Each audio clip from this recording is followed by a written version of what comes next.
دوستو، خداوند کا کلام آپ تک پہنچا ہے۔ پلیز لائک اور شیئر لازمی کیجیے۔ God bless you. مرکز 13 باب۔ جب وہ ہیکل سے باہر جا رہا تھا تو اس کے شاگردوں میں سے ایک نے اس سے کہا، اے استاد، دیکھ یہ کیسے کیسے پتھر اور کیسی کیسی عمارتیں ہیں۔ یسوع نے اس سے کہا، تو ان بڑی بڑی عمارتوں کو دیکھتا ہے؟ یہاں کسی پتھر پر پتھر باقی نہ رہے گا جو گرایا نہ جائے۔ جب وہ زیتون کے پہاڑ پر ہیکل کے سامنے بیٹھا تھا تو پطرس اور یعقوب اور یوحنا اور اندریاس نے تنہائی میں اس سے پوچھا، ہمیں بتا کہ یہ باتیں کب ہوں گی، اور جب یہ سب باتیں پوری ہونے کو ہوں اس وقت کا کیا نشان ہے؟ یسوع نے ان سے کہنا شروع کیا کہ خبردار، کوئی تم کو گمراہ نہ کر دے۔ وہ تیرے میرے نام سے آئیں گے اور کہیں گے کہ وہ میں ہی ہوں، اور بہت سے لوگوں کو گمراہ کریں گے۔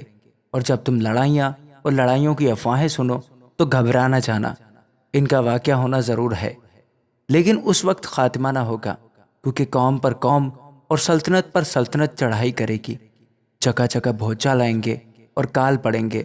یہ باتیں مصیبتوں کا شروع ہی ہوں گی، لیکن تم خبردار رہو، کیونکہ لوگ تم کو عدالتوں کے حوالہ کریں گے اور تم عبادت خانوں میں پیٹے جاؤ گے اور حاکموں اور بادشاہوں کے سامنے میری خاطر حاضر کیے جاؤ گے، تاکہ ان کے لیے گواہی ہو۔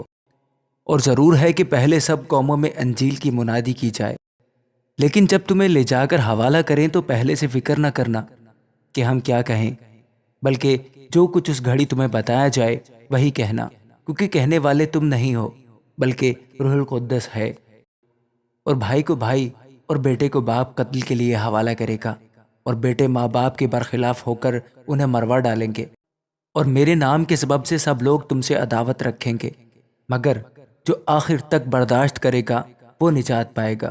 بس جب تم اس اجڑنے والی مکروہ چیز کو اس جگہ کھڑی ہوئی دیکھو جہاں اس کا کھڑا ہونا روا نہیں، پڑھنے والا سمجھ لے، اس وقت جو یہودیہ میں ہو وہ پہاڑوں پر بھاگ جائیں، جو کوٹھے پر ہو وہ اپنے گھر سے کچھ لینے کو نہ نیچے اترے نہ اندر جائے، اور جو کھیت میں ہو وہ اپنا کپڑا لینے کو پیچھے نہ لوٹے۔ مگر ان پر افسوس جو ان دنوں حاملہ ہوں اور جو دودھ پلاتی ہوں، اور دعا کرو کہ یہ جاڑوں میں نہ ہو، کیونکہ وہ دن ایسی مصیبت کے ہوں گے کہ خلقت کے شروع سے جسے خدا نے خلق کیا نہ اب تک ہوئی ہے نہ کبھی ہوگی۔ اور اگر خداوند ان دنوں کو نہ گھٹاتا تو کوئی بشر نہ بچتا، مگر ان برگزیدوں کی خاطر جن کو اس نے چنا ہے ان دنوں کو گھٹایا۔ اور اس وقت اگر کوئی تم سے کہے کہ دیکھو مسیح یہاں یا دیکھو وہاں ہے، تو یقین نہ کرنا، کیونکہ جھوٹے مسیح اور جھوٹے نبی اٹھ کھڑے ہوں گے اور نشان اور عجیب کام دکھائیں گے، تاکہ اگر ممکن ہو تو برگزیدوں کو بھی گمراہ کر دیں۔ لیکن تم خبردار رہو، دیکھو میں نے تم سے سب کچھ پہلے ہی کہہ دیا ہے۔ مگر ان دنوں میں اس مصیبت کے بعد سورج تاریک ہو جائے گا اور چاند اپنی روشنی نہ دے گا، اور آسمان سے ستارے گرنے لگیں گے، اور جو قوتیں آسمان میں ہیں وہ ہلائی جائیں گی۔ اور اس وقت لوگ ابن آدم کو بڑی قدرت اور جلال کے ساتھ بادلوں میں آتے دیکھیں گے۔ اس وقت وہ فرشتوں کو بھیج کر اپنے برگزیدوں کو زمین کی انتہا سے آسمان کی انتہا تک چاروں طرف سے جمع کرے گا۔ اب انجیر کے درخت سے ایک تمثیل سیکھو۔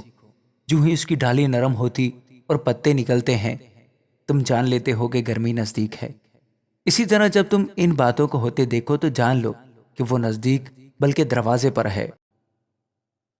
میں تم سے سچ کہتا ہوں کہ جب تک یہ سب باتیں نہ ہو لیں یہ نسل ہرگز تمام نہ ہوگی۔ آسمان اور زمین ٹل جائیں گے لیکن میری باتیں نہ ٹلیں گی۔